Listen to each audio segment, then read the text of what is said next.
I'm back, and today I'm going to show you how to grease the suspension, the steering, and the drive line on your vehicle. 1 second, we'll get right to it. Okay, and then there's another very important step. If you're going to be out there greasing your vehicle, you're going to want to make sure to dress appropriately, okay? Okay, I've got my vehicle secured on ramps, and I have jack stands. You can use either one of those. Either one of these will suffice, a set of ramps or a set of jack stands. I've got both in here just for demonstration purposes, but you can use both if you want. The safer the better. When you've lifted a vehicle up to work on it, you know, put as much stuff under there as you need. But at a minimum, a set of jack stands or ramps. Never rely on a jack if you're going to get under the front of a vehicle, okay? Okay, first thing we're going to do, we're going to get ready for greasing the front end, the suspension, the steering on this vehicle. We have to identify those parts. Okay, so here we have a drag link. Okay, this is your steering box, comes down here. This is what they call the pitman arm, comes into this drag link. It's this bar that runs from here to here, and it pivots on this point here at the pitman arm. It pivots here at the idler arm, and then it joins into your tie rod ends going out to steer each wheel. This is your inner tie rod end. There's a grease fitting here, and it pivots here, and there's one in here on the steering knuckle. Okay, that's the outer tie rod end. So outer tie rod end, the adjustment sleeve, inner tie rod end, the drag link, the idler arm, the pitman arm, and on the other side, it's the inner tie rod end, the adjustment sleeve, and the outer tie rod end going into your steering knuckle, okay? Now, many of these joints are like a ball and socket, and they have a greasable fitting, and you'll tell which ones are greasable, which ones aren't, by seeing a grease fitting sticking out of it, okay? That one's got a grease fitting on it. This one has one on the side. This one's got it on this side. You have to look around sometimes. They're not always evident, but you can see, okay, this one's on this side here. I can feel it. This one's here, and that one's on the top. And I'm noticing that these ball joints on the bottom here, on this particular vehicle, these ball joints are grease-free. So they're greased for life, you know, whatever the life of them is, 5, 8, 10 years or more. But that doesn't have a grease fitting, so you don't have to grease those. And there's another one on the top. There's a lower and upper ball joint, one on the lower control arm right here, one up here, and I know for a fact that the upper one has a grease fitting on it, so we'll have to get around there, and I'll show you how to grease that in a minute. But you'll see that sometimes on newer vehicles, there's no grease fittings at all. They're all considered greased for life, so the life of that part, it means. Doesn't mean the life of the vehicle. It's going to go until it wears out, and you don't have to put grease in it. So just know that there's a difference. So if you're looking under your vehicle and you're not finding any grease fittings, it's because you've got movable components in there that don't accept grease once they're installed. Okay, so first thing I do once I've gotten in place and I've got the vehicle secured is I take a rag and I wipe off all the grease around every fitting, all around the grease fittings. I wipe off the ball joint, I clean everything up, I get all the water and the grease and everything off of there, okay? I make it nice and clean, okay? And that way, you'll tell a couple of things. One, you're not going to be pushing grit and dirt down in with the grease into the joint, and you'll also easily be able to see the new grease that going in and pushing the old grease out around the cup, okay? Around the lip. So we'll get to that in a second. Okay, and the type of grease gun that I like to use for this type of work is one with a trigger handle here like this. You can operate the grease gun with one hand this way, one hand there, and one hand holding the end of the grease gun onto the grease fitting, okay? Okay, to grease a joint, you take the end of the grease gun, place it over the clean grease fitting, hold it there. Then squeeze firmly. And what you're going to look for is you're going to watch the perimeter. You're going to watch for the perimeter of this joint for grease to come out of it. And that's going to tell you that new grease is flowing into the joint and it's pushing the old grease out, okay? So I'm going to go a few more strokes. Okay, I can see the the boot's starting to deform here a little bit. That's okay, that's normal. Keep pushing. There, you start to see some grease coming out right here. Okay, that's telling me that I'm getting grease into the joint and it's displacing the old grease. Okay, all right, let's move on to the next one. Sometimes you'll see grease coming out around the grease fitting. It means you don't have it seated well enough. So it takes moving it back and forth till you get it just right. So you can squeeze it, and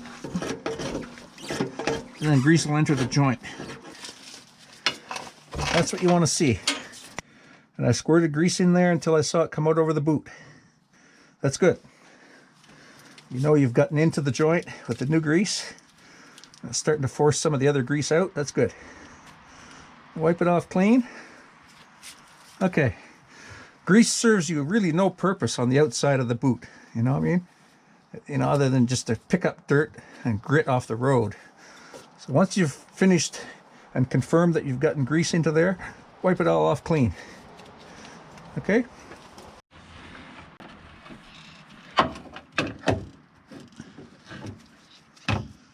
Oh, you can see some water actually squirting out of this one. There was water in there. See that?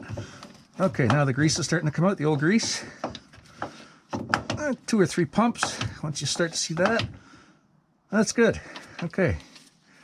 Now what we've done there is we've displaced old grease and some water with the new grease, and then we just wipe that off. Nice and neat. Wipe off the grease fitting. There. Good. Now, hold that in and get into position where you can give it a squeeze. Okay, 1, 2, 3. Watch that boot. Sometimes it'll be coming out on the other side of the boot where you squeeze it once, twice, 3 times, 4 times. I can see this boot here starting to expand, and sometimes the grease won't leak out around it. That's okay too. As long as you can see some movement in the boot, I can feel that there's pressure under there with grease in it. That's fine. We've gotten grease in there. Now we'll go back and make sure. We'll check all the ones that we know we've greased. We greased the outer tie rod end. We greased the inner tie rod end. We greased the pitman arm, the idler arm, the inner tie rod end on this side, and the outer tie rod end on that side. And we've already shown that the lower ball joints on both sides don't have a grease fitting, so they're grease for life. So all that remains on this front ends and suspension is to grease the upper control arm ball joint, and we'll have to get out to do that. So we'll do that in just a second. Okay, so there's the upper control arm ball joint grease fitting right here where my finger is. I've got it wiped off. I'm going to put the grease gun end of the hose on it. I'm holding it in, and I'm outside of your field of view, but I'm squeezing. That's 1 pump, 2 pumps, 3 pumps, 4 pumps. Okay, that's good. There, very good. And I'm going to do the same on the other side. Okay, so if you're going to do your own home greasing on your vehicle, you might have to know how to fill it up, because I just ran out of grease on this. Okay, it's pretty simple. I just use a multi-purpose grease for ball joints and things like that. So, you know, you can get these anywhere. Buy these tubes of grease. Okay, so you just set that aside for a moment. You take your empty grease gun and you go to the back. There's a handle, and you pull the handle out. Pull it out. You pull the handle back until it stays. Now, this one's got a little keeper on it. Often what you'd have is a little notch in the back casing here. You just pull the handle over into that. There's a groove that'll hold down into it. But ultimately what you want to have is this rod extended, and so it stays out, okay? So you get that done. And just unscrew the top, okay? Okay, like that. Just leave that part. Now in here's your old tube. Pull it out. All right, you take your new tube, take the plastic cap off the end, okay? And insert that end down into the tube, okay, like that. See, there's an arrow on it? In it goes, all the way down. Then there's a little pull tab here. You take that off. That's the last thing you do. Take that off, okay? Now, you didn't disturb that, so there's still grease up in the head here. That's fine. You want that. Just put it together and screw that in. Okay, just like that. Nice and snug. Then you go back and release this little handle and let it back in, okay? Just push it all the way back in, like that. All the way in. Okay, that's it. Now, before you get back in under the vehicle or wherever you're going to go, test to make sure it's going to work, okay? So, you can pump it. Usually it'll pick up the grease right away, and it'll start pumping it. See, it's starting to come out there now? Yeah, it's good. I feel lots of pressure under the handle, so that's going to work, okay? If it didn't come out immediately, it means that there's a bit of air trapped in the head here. So all you do is there's a release mechanism on these. You just push this down and pump the handle and let the air out, okay? So you would push that down, pump it until you get the air out. The air will vent out through here, and then you let it go and you can try it again until you get pressure of grease coming out the end of the hose. There. Okay, I'm pumping. Like that. We'll call it done. Okay, and for those of you that have rear-wheel drive vehicles or four-wheel drive vehicles, you're going to have drive shafts in there that have to be lubricated. The U-joints, the universal joints in these drive shafts have to be lubricated. And as you can see in here, there's a grease fitting. I can just see it in here. Sometimes you got to look around. There's 4 yokes on it. So it's between one of the 4 yokes. So I see it right there. So I can get at that. Sometimes you'll have to turn the wheels so the drive shaft turns to get at the grease fitting properly. But in this case here, I see I can get at it. Around the boots on that U-joint. Put a little more. I'm pushing the water and the old grease out of the U-joint, and the new grease is replacing it. Now on this vehicle, there's another universal joint on the other end of the drive shaft. That's where I gotta go. I'm gonna go down there and do that. Okay, I'm back at the rear differential, at the rear universal on the drive shaft. I see the grease fitting right here.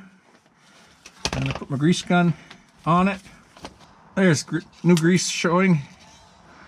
There we are. Look at that.